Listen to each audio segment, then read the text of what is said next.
Olá pessoal, bem-vindos à comunidade do investidor. Nossa videoaula de hoje tem o título de Como deixar os problemas financeiros para trás. Todas as terças nós tratamos de endividamento, economia doméstica, planejamento familiar e financeiro, claro, e nós estamos aqui hoje trazendo mais algumas dicas. Tá, antes da gente entrar na parte prática mesmo, a grande verdade é que o problema financeiro, ele é só o resultado do desequilíbrio em nossa vida. Então é importante que a gente dê a devida atenção para esse tema, porque senão nós não vamos conseguir evoluir e atingir os outros objetivos, né? E não tem outra verdade, né? Uma vez que a gente está afirmando, né, que nós somos resultado das nossas ações, das atitudes, do nosso comportamento, da somatória dos nossos hábitos, digamos assim, o ponto fundamental para quem enfrenta esse problema de endividamento, né, de problemas financeiros, é mudar os hábitos e os comportamentos que não estão dando certo até o momento. Porque se você continuar fazendo mais do mesmo, se você continuar fazendo igual, você não tem como ter um resultado diferente. Eu sei que isso é muito óbvio, provavelmente você já leu, já falou ou ouviu a respeito, mas entender é diferente de aceitar e de decidir mudar. Então, o primeiro passo para resolver é refletir quais são os hábitos que você possui e realmente traçar um plano para mudá-los. E eu trago algumas dicas hoje para que a gente consiga iniciar esse processo. Primeiro ponto. Como a gente falou ali atrás, problemas financeiros são resultados de escolhas ruins. Então, se eu estou hoje, no momento da minha vida, com problemas financeiros, isso é consequência de todas as escolhas ruins que eu venho fazendo ao longo do tempo. E ao contrário do que a gente afirma muitas vezes, nem sempre o culpado por essa situação são os imprevistos. Na verdade, não são os imprevistos. Por exemplo, um acidente, desemprego, um problema de saúde ou até mesmo um divórcio que muda com toda a estrutura familiar atual. O que aconteceu, uma boa parte das vezes, é que a gente gastou por antecipação, se programou financeiramente, assumindo dívidas, contando com uma situação favorável que acabou não acontecendo. A gente contou com o aumento do salário que viria, a gente contou com uma promoção, a gente contou com uma mudança de emprego, enfim. A gente contou com algo que não aconteceu e a gente acaba aí acumulando e tendo esses problemas, né? Porque a gente acaba não se preparando para essa situação diferente daquela que eu idealizei. Um exemplo disso é quando a gente assume os compromissos longos, né? Financiamento de um imóvel é um exemplo bem prático disso. Diante de um cenário onde a minha empregabilidade está instável. Então, se eu já estou percebendo que a questão do meu emprego está passando por instabilidade, já existe uma possibilidade de alguma alteração, embora a gente nunca tenha certeza de nada, assumir neste momento um compromisso de longo prazo é a melhor opção, a melhor escolha, né? Então, nesse caso que a gente está aqui comentando, usando como exemplo, os compromissos mensais cabiam no seu orçamento, de acordo com o estilo de vida atual. Só que quando surgiam os imprevistos, como a doença, o desemprego, enfim, esse padrão de vida não vai se sustentar, ele vai precisar ser adaptado. Por quê? Ele estava condicionado a uma situação que agora já não existe mais. No nosso exemplo aqui, era o emprego que existia. Segundo ponto, reveja o seu estilo de vida. Se você não consegue pagar as contas porque você tinha uma situação anterior que hoje não existe mais, não tem como, é necessário rever o estilo de vida. Então, por exemplo, se você tem um aluguel que custa R$ 1.500 por mês, você vai precisar procurar muito provavelmente um imóvel com um aluguel de R$ 1.100. São R$ 400 mês a menos. Multiplica isso por um ano, né? Por 12 meses, multiplica pelo tempo restante do seu contrato, verifica a economia que isso vai te trazer e que vai te capacitar a pagar, a diminuir o seu endividamento. Então, o desequilíbrio financeiro, na maioria das vezes, ele acontece em caso de desemprego, porque a gente tem uma realidade onde a gente deseja manter aquilo que comprou e não pode mais pagar. Uma situação também extremamente adversa é o divórcio, quando a pessoa deseja manter um estilo de vida que antes era compatível com 2 rendas no orçamento e agora só tem uma. Então, a realidade mudou completamente, mas eu estou apegada e eu quero me manter no padrão anterior. Um exercício que é bem interessante da gente fazer é, se a gente tiver dentro do nosso círculo de amizades, ou se não pesquisa mesmo livre na internet, buscar entender, analisar como é que vivem as famílias que estão nessa nova realidade para a qual eu vim. Né? Em que cidade que elas costumam morar, qual é a infraestrutura dessas cidades, como que essas pessoas conduzem a vida, se divertem nos momentos de lazer, conduzem o dia a dia na questão financeira, para que a gente faça um benchmark, para que a gente tenha uma ideia e consiga se adaptar mais rapidamente a essa nova realidade. Ponto 3. Gente, o único caminho para eliminar as dívidas é pagando as dívidas. E aqui a gente entra num ponto polêmico. Por quê? Muitas pessoas que estão endividadas, elas acreditam que não pagando as dívidas, em 5 anos elas caducam e vão sumir do mapa. Isso não é verdade. O que vai acabar após esse prazo é o direito do credor de cobrar a dívida. É muito diferente. A sua dívida não desapareceu. A sua restrição de crédito continua lá, o seu crédito no mercado é inexistente, mas percebam a diferença. E isso é uma mentalidade importante. Isso mostra muito do quanto você está disposto a uma mudança de hábito realmente verdadeira. Então, o correto é dizer assim, não vão poder me cobrar mesmo. Então, você já está gastando, já está assumindo o endividamento, já contando que daqui a 5 anos você não precisa mais pagar. Cuidado com os hábitos, cuidado com a maneira de pensar, cuidado com a forma como você conduz a sua vida e com o exemplo que você está dando para as pessoas do seu convívio. Então, essa é a diferença. As dívidas não somem após 5 anos. Acaba o direito do credor cobrar. Um outro caso que acontece muito com quem está em dívidas é aquele hábito ruim de falar, não, eu vou deixar rolar a dívida mesmo. Quando tiver vários anos de atraso, eu vou verificar para fazer esse pagamento, né? Por causa daquele desconto, entre aspas, que os devedores recebem após vários anos de cobrança. Só que isso é uma ilusão, porque o que acontece, dando um exemplo aqui aleatório, a gente tinha uma dívida lá de R$1.000 iniciais, depois de 2 anos ela rolou, foi lá para 100 mil, por conta de juros, compostos e multa e tudo, e aí você recebe um desconto de 60% e a dívida ficou em 40 mil. Nossa, que pechincha, né? Olha, de 100 mil agora com 40 mil parcelado ainda eu quito isso. Gente, que pechincha. A dívida inicial era R$1.000, continua sendo um valor extremamente abusivo. E a gente vai lá e negocia e parcela feliz, achando que levou vantagem. Isso também é uma outra ilusão, é a tua mente te enganando. O ideal é não esperar chegar nessa situação para que você possa resolver a sua situação financeira.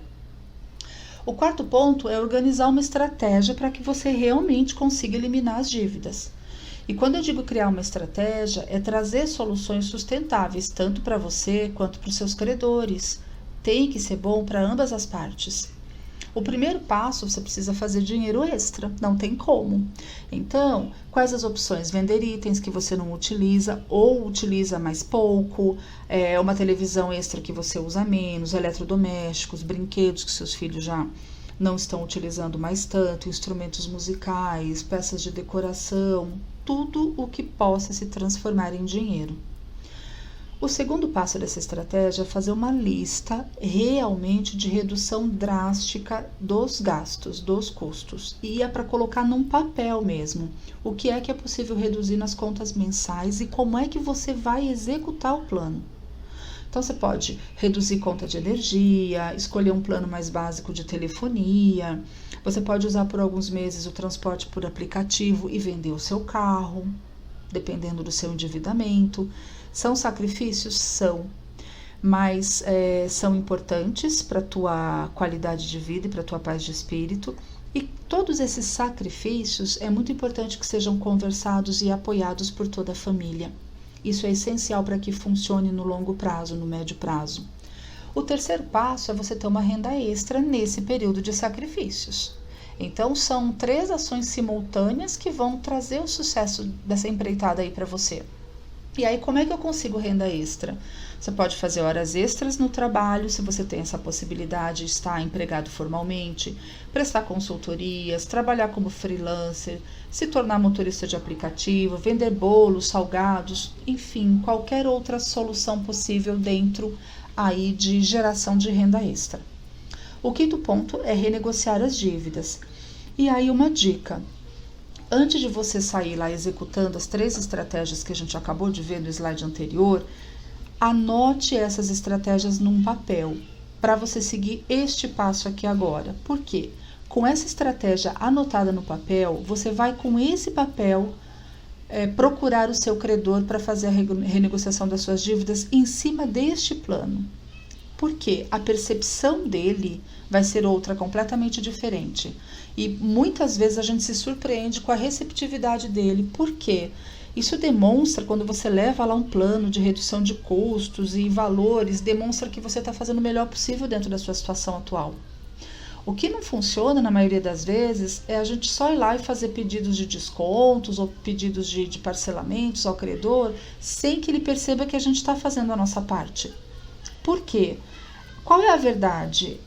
A gente se comprometeu anteriormente com o credor em pagar as dívidas no prazo combinado e a gente não honrou com esse compromisso. A falha é nossa, então por que agora seria diferente? Ele tem que acreditar.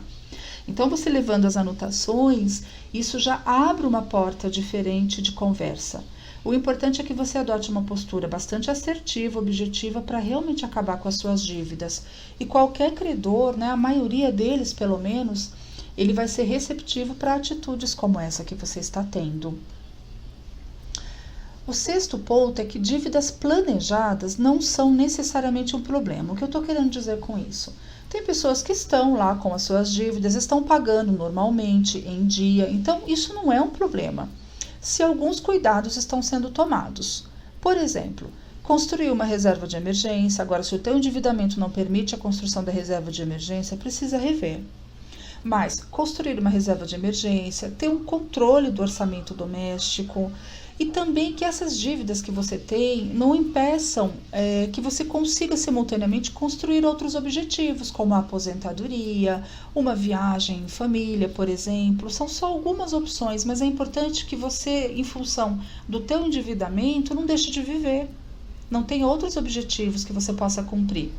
E uma coisa importante, se você está nessa situação, mesmo com as dívidas em dia, mas endividado também, nunca se esqueça de levar em consideração que a taxa Selic caiu muito nos últimos meses e é provável que o custo efetivo total, que é o CET do seu empréstimo, do financiamento, está maior do que se você tivesse feito um contrato novo hoje, por exemplo. Então, é sempre importante avaliar. Nem sempre será possível, mas é importante esgotar todas as possibilidades. Porque uma alternativa é trocar ou negociar a dívida diretamente lá com o seu banco, ou se ele se recusar a fazer uma portabilidade. Claro que tem algumas modalidades aí de financiamentos que isso é bem mais difícil, alguns são realmente inviáveis, não possíveis de serem feitos, porque existe uma recusa da instituição, só que existem vários outros casos, como financiamento imobiliário, crédito consignado, veicular, uma série de coisas, onde você tem um relacionamento direto com a instituição e desse relacionamento você tem uma oportunidade de uma negociação mais próxima. Por quê? Tem outras instituições com ofertas melhores, uma vez que essa portabilidade é possível, então você tem uma porta de negociação. E para a gente fechar o último ponto, que é o 7, são as dicas finais. Gente, está chegando no período de 13º salário, mês que vem já se recebe a primeira parcela. Então, são milhões de pessoas recebendo o 13º salário que ainda estão empregadas no nosso país, e esse recurso pode ser usado como mais um argumento importante nesse plano que você vai montar para apresentar aos credores e conseguir negociar suas dívidas. Não dá para a gente pensar em gasto com lazer, com presente, com viagem, antes de liquidar as dívidas que não foram planejadas. Senão a gente não sai, o cenário não muda. O que costuma acontecer com muita frequência? As pessoas vão ao longo do ano acumulando todas as dívidas. Quando recebem o 13º salário, eles usam todo o 13º salário para quitar ou para diminuir essas dívidas. Só que no próximo ano começa essa bola de neve toda de novo. E isso quando eu zero, porque geralmente eu quito parte e o restante eu acabo alavancando para o ano seguinte, empurrando.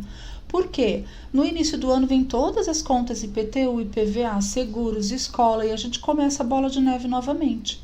Então, o ideal é que, se sobrar recurso do 13º salário após liquidar as dívidas, que eu direcione esses recursos para eliminar prestações, dívidas do ano seguinte, como esses gastos que a gente acabou de citar aqui, Ou outros maiores, da mensalidade de escola, matrícula, material escolar, que a gente evite parcelar, comprar em cartão de crédito.